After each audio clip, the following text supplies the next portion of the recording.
This is the first poem in the introductory poem in Ovid's Amores. This is Book One, Poem One, and he is Ovid is saying that he intended to write epic, and Cupid came along and decided for him that he was going to write about love. And as many poets often profess that their love is out of their control, that they're controlled by love. And so Ovid's trying to resist that here. So he starts off with the famous arma as in arma virumque cano, except for this is arma gravi numero. And so arms in heavy number or maybe meter and violent wars I was preparing, and then the nice enjambment here to give forth, to bring forth, to essentially to write.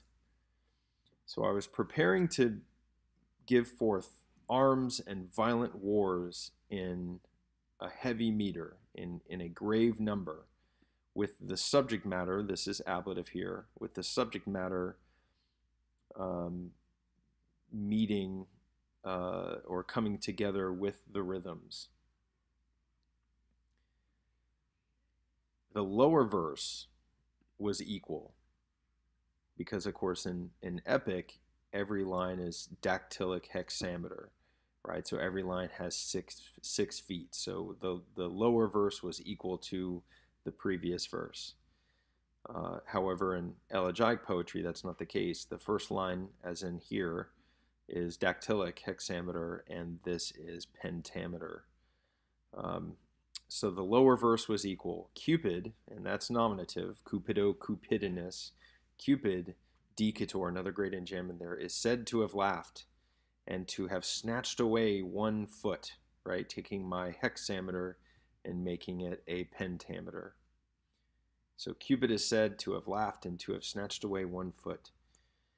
And here Ovid is addressing Cupid, and he says, "Who, savage boy, gave to you hoc Eurus?" So Eurus here is genitive. This is called a partitive genitive, or maybe genitive of the whole. Literally, this of law or this of authority. But in English, that doesn't really make sense, right? So we would say just this authority.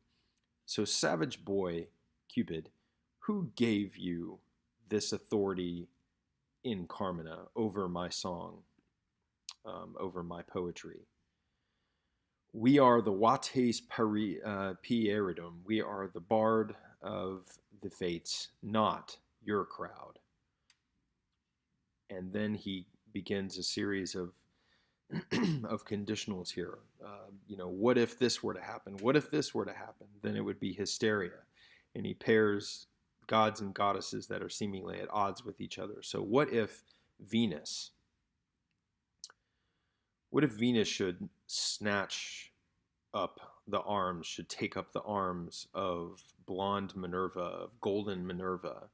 What if Minerva, here's that blonde Minerva, golden Minerva again, should fan the incensed flames, the flames, the passionate flames here, um, or sorry, the incensed or the burning torches. Who would approve that Ceres rules in mountainous woods, in hilly woods, hilly forests? And who would approve, again, that the fields are being worshipped by the law of a quiver bearing or the quiver bearing maiden?